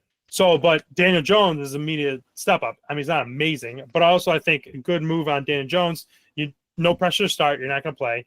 And you also get to sit behind and in the QB room of a great minds, as well as I think the culture the Vikings built is we have, a very good culture right now. And I also think there's potential, even with, like Sam leave, I think there's potential for Daniel to either start or be backup next for JJ. I think there's potential for, I don't know, we're going to have to see because it's JJ getting hurt in the preseason really clouds the future of how it's going to go, whether he's going to start immediately or because I think if he's second string this year, there's no question next year it's all him. Malik? He's signed until 2025, so he is still on his rookie deal. Yeah. Yep, so you got him. Okay, so yeah, you got him this year, next year. Got him for dirt cheap. He's going to be a good backup. And I'll tell you what, someone's going to pick him up and put him in a QB competition at least. Why not? I mean, I would. When Jordan Love first came back, I was like, shoot, put Malik back in, man. I'm joking. I'll tell you this. The first half of the Vikings-Packers game, I was like, why is Malik Willis not in? Or I was actually like, I'm really glad Malik Willis is in. And then the second half, I was like, I really wish Malik Willis was in. For different reasons. But. Yeah. So Malik Willis, though, he runs a different offense. 100%. Completely different player. Oh, he's just not a complete QB. No. He'd be a good backup for, like, Lamar Jackson. That is a great place for him. Honestly, you wouldn't miss a step. No. Lamar gets hurt, you put him, I mean, it's a little bit, maybe a little bit slower, but he's probably. You don't have to change your offense, though. At all, yeah. You could stick with that same offense. All the other players around the quarterback don't have to switch what they're doing. Because when he was in for the Packers, he kind of had a whole different offense. What was it? Didn't the first week you only threw the ball like 12 times? You ran the ball it was 50 something times. Yeah, it was a completely different offense. We ran like 17 sweeps and something crazy. You had a good you got lucky because didn't you guys didn't play like amazing teams in that stretch. No. You got real lucky that you played not great teams because you would have really needed Jordan Love. Yes. Yeah, you played some bad teams. You got real lucky in The Jaguars and the Titans. Yeah, you got real lucky. And the Colts. Yeah. Yeah, you got real lucky. You're lucky. Yeah, that AFC was the AFC South. Yes. Which is hilarious. I think the Bears still got to play much of the AFC South. But I was looking at the the NFC North is undefeated against the AFC South. It's like, Are they really? Yeah, it's like 13-0. Like everyone's beating everybody. It's just free wins for the NFC North. What was it? AFC South. Yeah. Oh, Chicago lost. Fuck. Oh yeah, Chicago ruined it for you. But yeah. Okay, maybe it might just be Packers, Lions. Like yeah, the Bears lost to Tennessee. Oh no, hold on.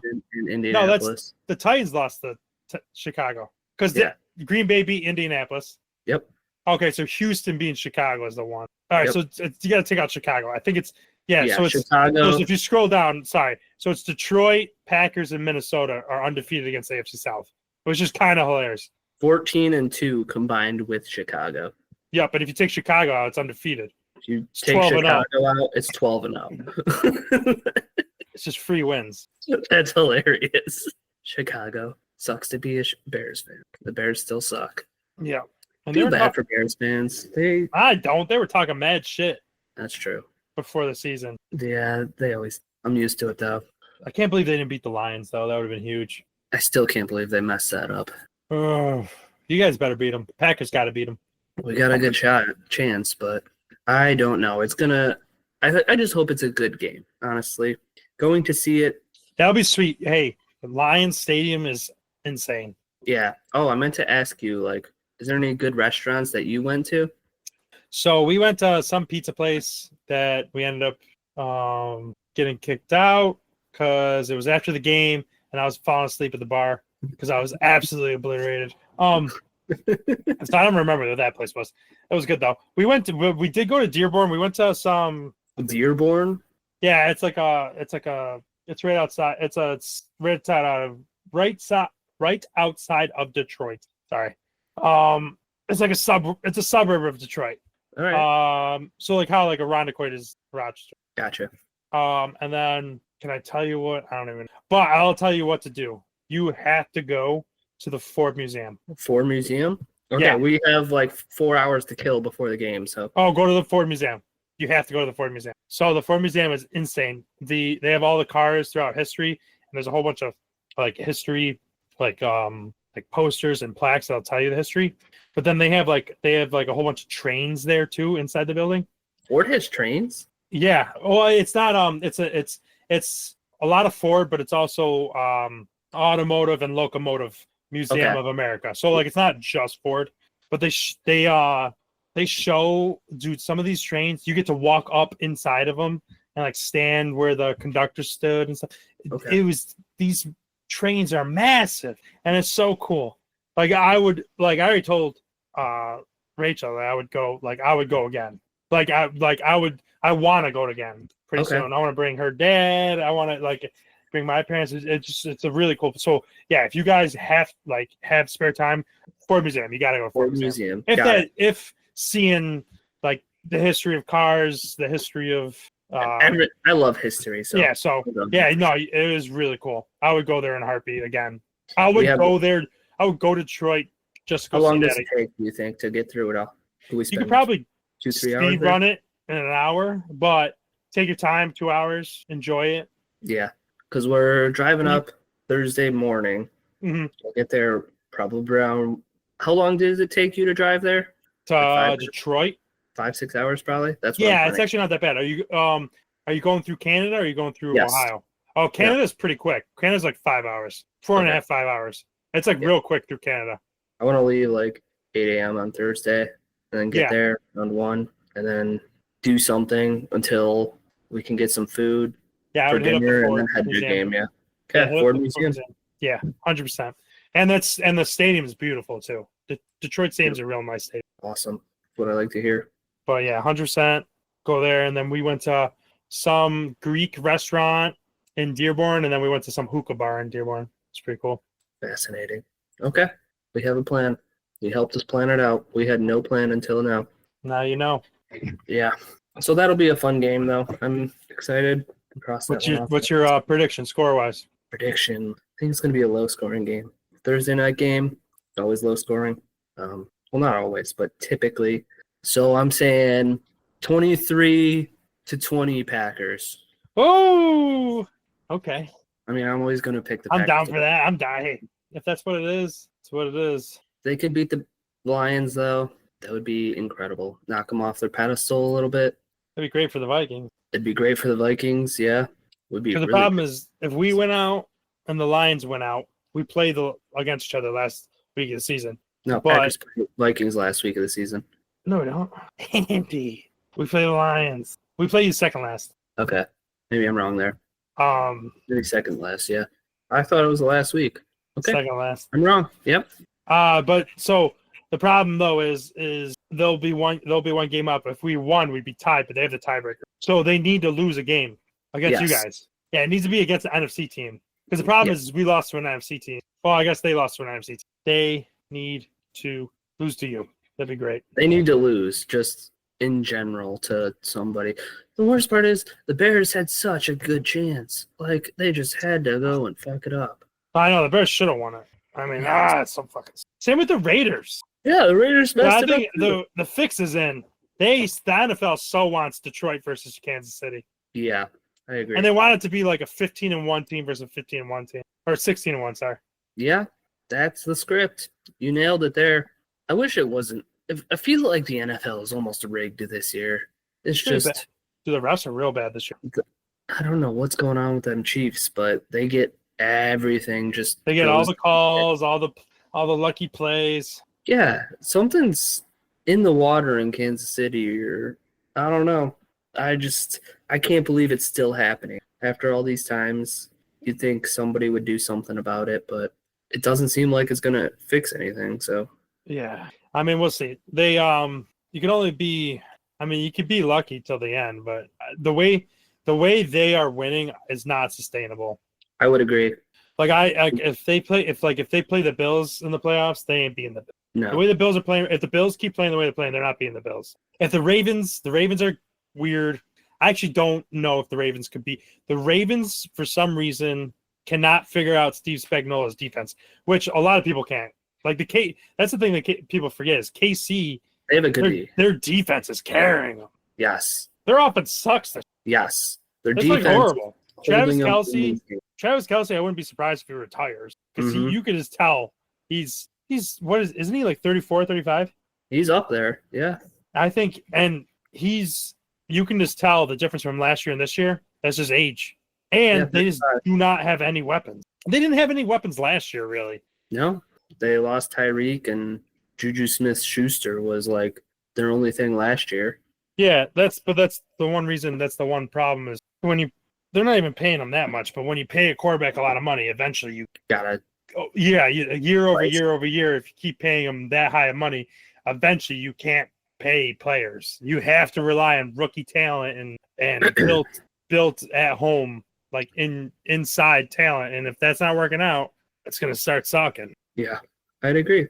So if the Chiefs make the playoffs, or if they're going to make the playoffs, if they make the Super Bowl again, who's their competition in the AFC? It's got to just be pretty much Baltimore, right? Bills. Oh, the Bills too. Yes, you're right. The Bills. Baltimore's. I think Chargers ain't bad, man. Chargers are good. Chargers are. Justin I think Herbert is doing well. Chargers are a team that they're one of the teams that you don't really want to play against. Like it's not gonna be a fun time, and there's a chance you might not win because they're a well coached team, and they got Justin Herbert. Yep.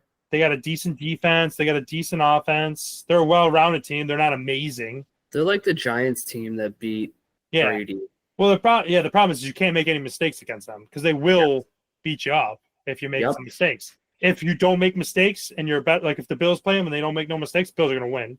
KC will beat them if they don't make mistakes. But if you make a couple mistakes, yeah, they're going to take it. I mean, I don't even know. What's the other? I feel like the AFC is weak this year, AFC's real weak this year. Compared to the NFC. NFC's freaking loaded which is different from previous years. Very different. for sure. It's always been the AFC, Yeah. but this year you basically got I mean, there's Bills, Chiefs, and Denver. Ravens are the top. Your top. Denver three. has a great defense. Denver's pretty good. Steelers are pretty good. Steelers, yep. Texans. See, I don't know about the Texans though. Yeah, they're questionable. I don't know what's going on with them because they look great some games, and other games they just don't. They kind of collapse sometimes. Yeah. I mean, the NFC. What you got? The Eagles.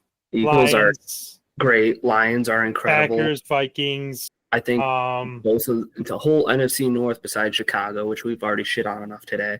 Yeah, I think Packers, Vikings, Lions can beat anyone Yes. in the NFL. I think the Eagles, if they're on, they can beat anyone. Yeah. Commanders are going to be a hard team. They're good. They're sometimes hit or miss, but they're pretty good. I'm trying to figure out then who would be. I don't even know what's the playoff. There's like the Rams. The Rams division. It's got to be the Rams, right? Or the Rams or Falcon. No, Falcons are NFC. Yeah. There's Falcons the Rams. Arizona is all right. Yeah, we're playing Arizona this week.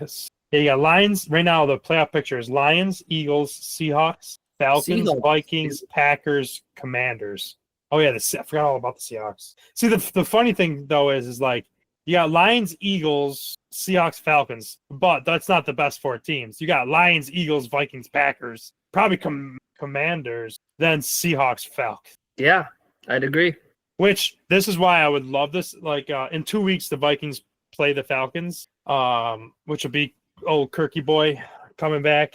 But I would absolutely love the way these play out right now, because actually, as a Packers fan, you would too, I think, because the Vikings would play the Falcons, which I'm down to play the Falcons. The Packers would play the Seahawks over having to play the Eagles. Yeah. Yeah. So, I mean, Packers, Seahawks, I'm probably taking the Packers. But I'll tell you what, and then it would be Eagles, Commanders. That'd be a fucking hell of a game.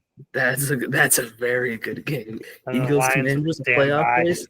So right now, the current playoff probability for the Lions is 99%, which makes sense. They've only lost once.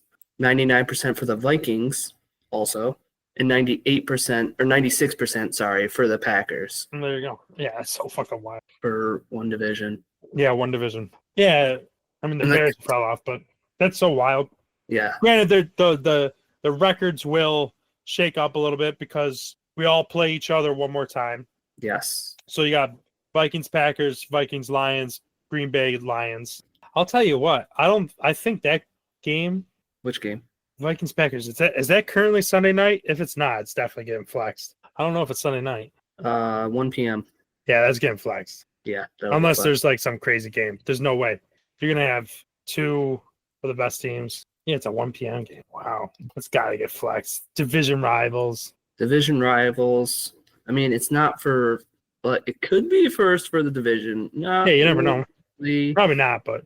Probably not, but it very well could be. You never really know. Yeah, that game's getting flexed.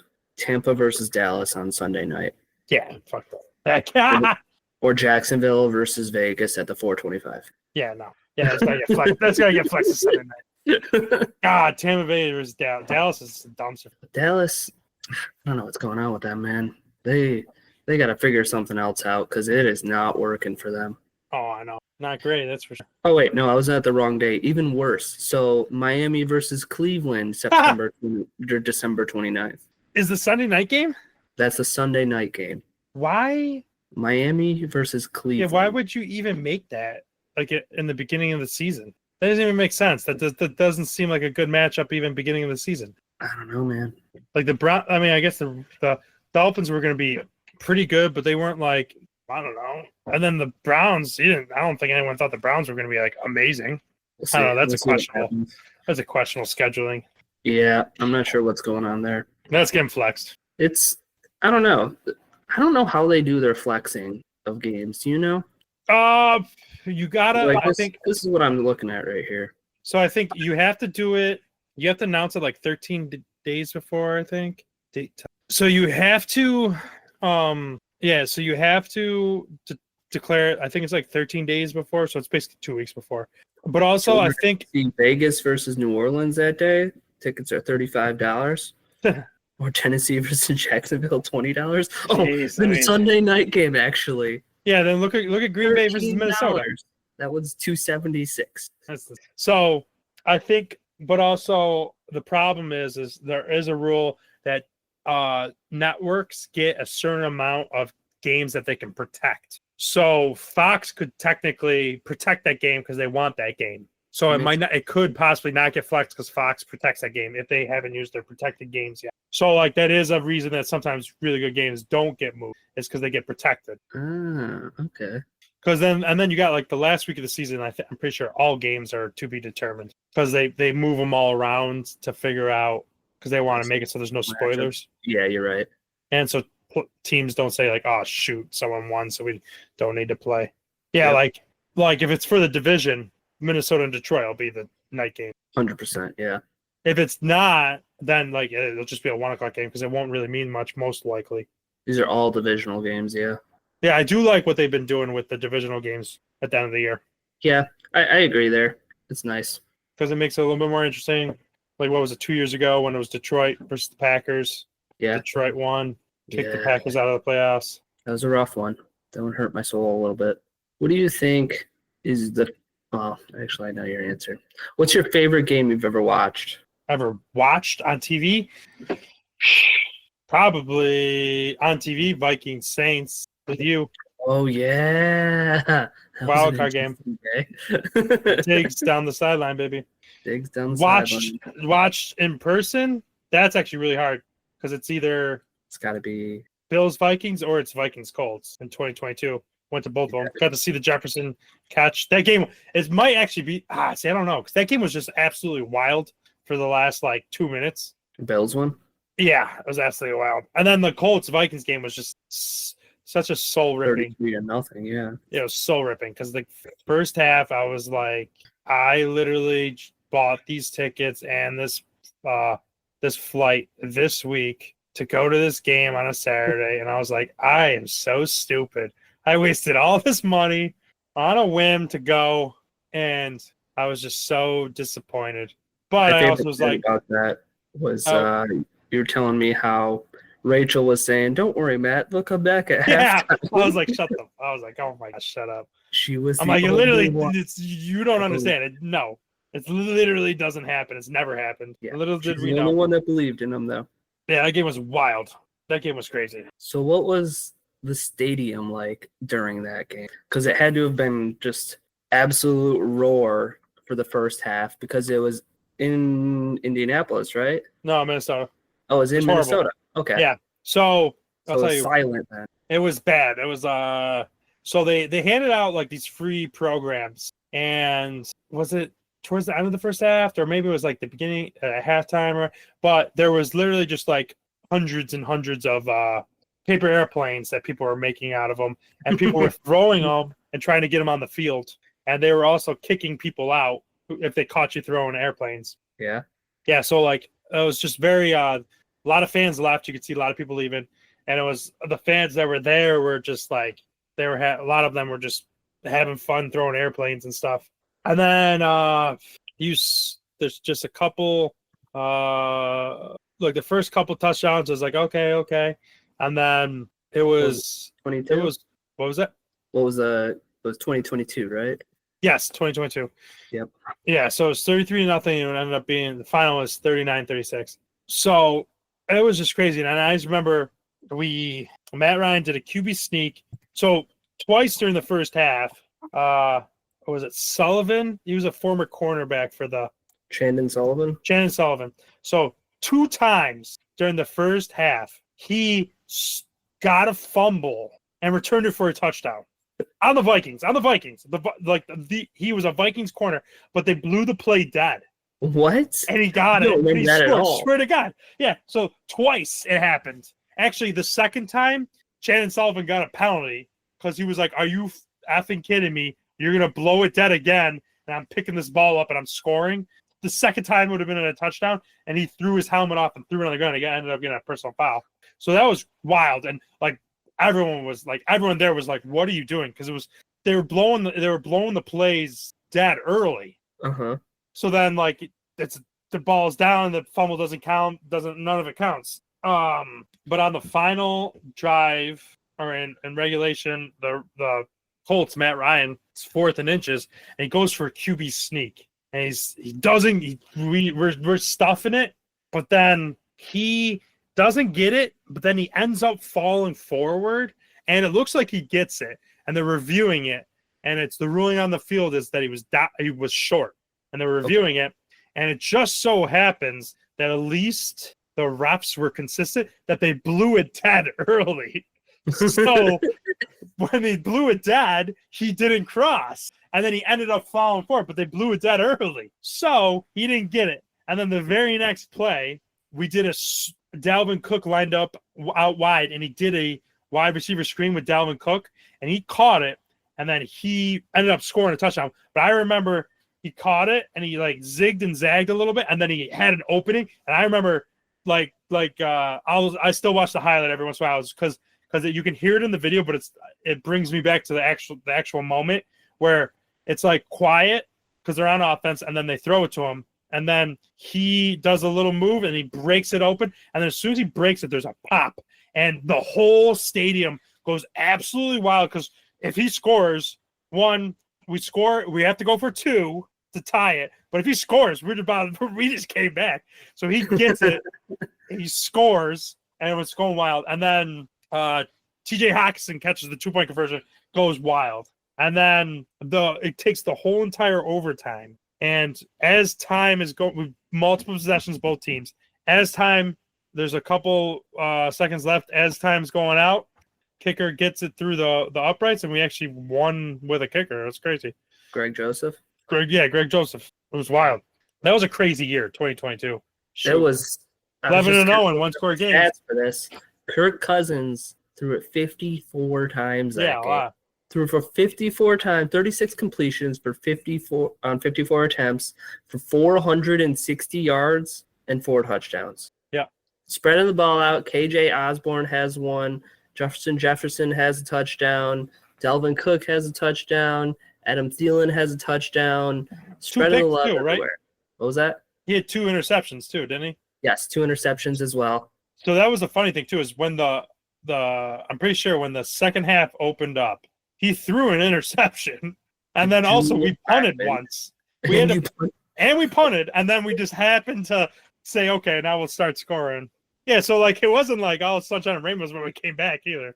But both of his interceptions were Jalen Reagor's fault. Oh my god, that mother trucker! The dude picked right before Jefferson. Gotta love it. Gotta love the Eagles. Thank you, Philadelphia Eagles. Thank you, Tyler. Jalen Reagor had a whopping stat line of 0 catches for 0 yards. Yeah, he was thrown to twice for 2 interceptions. Well, one of them was the first one was in the first half. It was so he did a hitch, but it was supposed to be like it's like one of those read plays where he sits down, but if there's like you're supposed to read the zone, so if there's a guy to your right, you're supposed to leak to a little to the left, yeah, or leak a little to the right, But he didn't move. Or no. There wasn't anyone around him, but he started shifting to one side. So Kirk threw it where he should have just stayed there. Kirk threw it where he was supposed to, and it just went to the guy that was behind him. And then the second one was a deep route, and he was a deep route. He was the only one going deep on a post. He just like stopped running it, and then Kirk led him, and the corner just kept running the route and picked it off. That's why he no longer plays. If he does play, I don't think he does. Yeah, I don't know. He was on the Patriots at one time, but this year, but they cut him. He's bad. Or he might still be on the Patriots. He's bad, man. He's bad. You know what it is he just doesn't. I think like that's like those even in that game, those 2 plays. He doesn't know what to do on the route, and then he gives up on a route. Like those are the 2 things. Like he's just an athlete. He's nothing else. He doesn't know how to play the wide receiver position really, and he just gives up. He takes plays off. And like you can't, if you want to be the best, you can't be doing that. No, definitely can't. But that's why you really got to love the Philadelphia Eagles for selecting him over Justin Jefferson. Gotta love it. What's your favorite game you ever seen? My favorite game I've ever seen. TV first. then First, it could be TV or live. If you have a live, it's got to be the Super Bowl. So yeah, fuck you. It's got to be like, how can you say anything but? Actually, I don't know. The Lions game where Rodgers threw that Hail Mary, that is one of my favorite games. Yeah, you got some I've good ever Hail seen. Mary plays. Yes, there was that game. That was probably my. I don't know. I really loved watching that game just because the odds of it were so little. And you remember when I broke my collarbone? Mm-hmm. It was like 3 weeks before that game. I will never forget the pain I felt that day when I tried to raise my arms to celebrate, and God. I could not raise my arm, but I tried to. That sounds horrible. That's probably my favorite game I've ever watched, if we're like excluding Super Bowls, obviously. Way to rub it in. Sorry, that's just the truth. Would you rather me make it up? What about in person? In person is versus Kansas City. I was going to say, that was a great game, too. That was Aaron Jones in the back, right? It was Aaron Jones and Jamal Williams. Yeah. They were both back there. And then Jamal Williams in the corner of the end zone to win the game as Rodgers falling off his back foot, chucks it up into the end zone. And I'll never forget, I was talking shit to the guy next to me who was a Kansas City fan all night. It was a good guy. We were joking back and forth all game. But he looked at me, he goes, "That just isn't fucking fair." Watching that play. I go, no, it's not. That's the truth. Yep. It's the damn truth. But yeah, that was my favorite game, just back and forth all game. The worst part is it wasn't versus Patrick Mahomes. Yeah, that was versus was it Matt? I don't even remember. It was a backup. Pretty good backup. Which now that I'm thinking of it, I don't even know if he's playing still. Oh, who is it? I know who is. He's a good backup though. Yeah, he's a pretty good backup. I remember that. I don't remember who it was though. That's kind of gonna kind of bug me. But yeah, that's my favorite game. Although the Arizona game was pretty cool too. I'm not gonna lie there. We got to watch AJ Green just forget how to look for a football, and then Will Douglas get an interception on the last play of the game because they would just went down and kicked the field goal. They would have tied the game, but they went out and they tried to score, and then I don't know what AJ Green was doing, but Kyler Murray just threw it right over his head, right into the arms of Rasul Douglas, and then we traded him like 4 weeks later. There you go. Yeah, right. Yeah, but he's a good corner. We got a 3rd-round pick for him, so that was good. And then I think it was Tucker Kraft from that pick. He's a beast. Tucker Kraft, he's a sneaky good player. Like he might be the next up and coming tight end, man. He's very good very after the scary. catch. He's like a bulldozer, just runs through people. He reminds me a lot of Kittle, is the thing. Yeah, that's what I'm saying. He's like very good after the catch. Yes. He's like one of the better after the catch tight ends right now. Mm-hmm. Which sucks. It's good, but it sucks. It sucks for a Vikings fan. Yeah, it's horrible. It's terrible. Who do you think is your favorite player on the Vikings right now? Or favorite player to kind of look forward to? It's probably got to be Jefferson. Look forward to Jefferson. I mean, JJ McCarthy's up there just to see. Be interesting to have a young quarterback. Haven't had one in a while because of Kirk. So it'll be interesting to see. Obviously, keep seeing what Jefferson does. I'd be excited for Addison if I was you.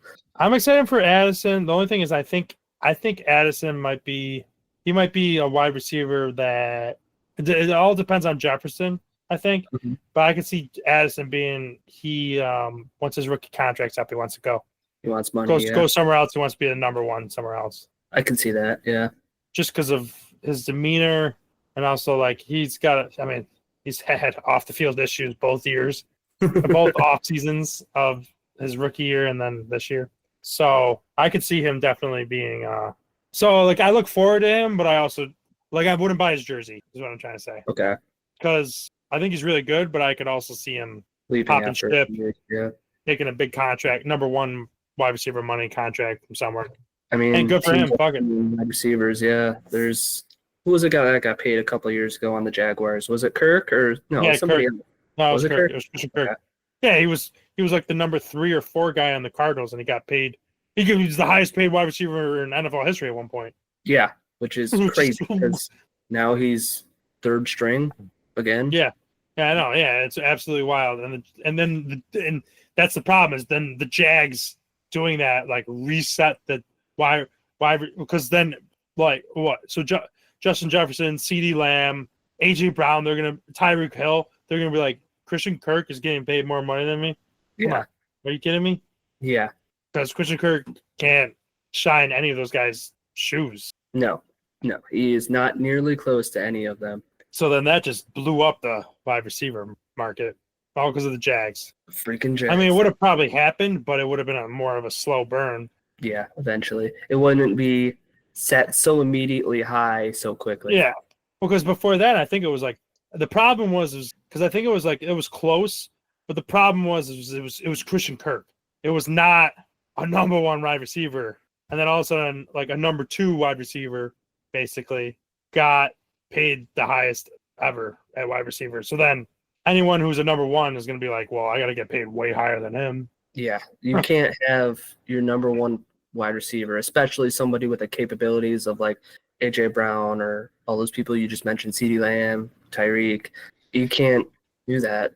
He can't be making more than some of these game breaker players. But yeah, it's wild. It'll be interesting to see how the wide receiver market moves forward, especially if the running back position does get valued as we both think it should nowadays, and they should pay running backs. Because somewhere there's got to be some sort of movement of the money somewhere else. Yeah, he's got to take less, or wide receivers got to take less, or I think we might see something different next offseason. If I haven't like really delved into the draft, but just like every once in a while, some of the podcasts I listen to will talk about the draft coming up.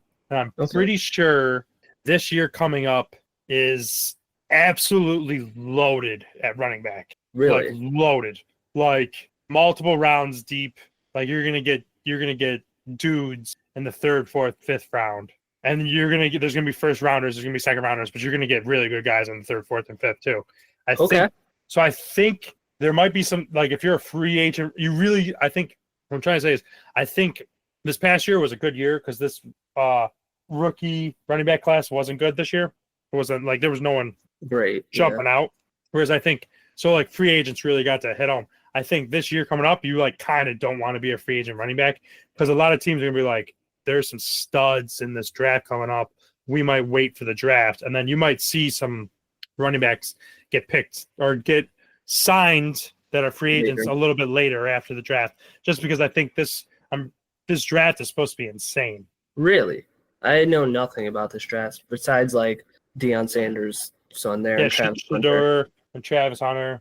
Yeah, but I'm pretty sure the running back is supposed to be absolutely wild. Like there could be like this is one of the better running back draft classes in a bit. Okay, I'll keep that in mind. I'll have to take note of that. Yeah, because there was Ashton. I've been seeing a little bit of Ashton Gianti. Yeah, he's also in the Heisman, or he's in the race. Yeah, he's like, dude, I saw a couple highlights of him. Jeez, he's a beast. Freaking monster. Boise State, yeah. He's a monster.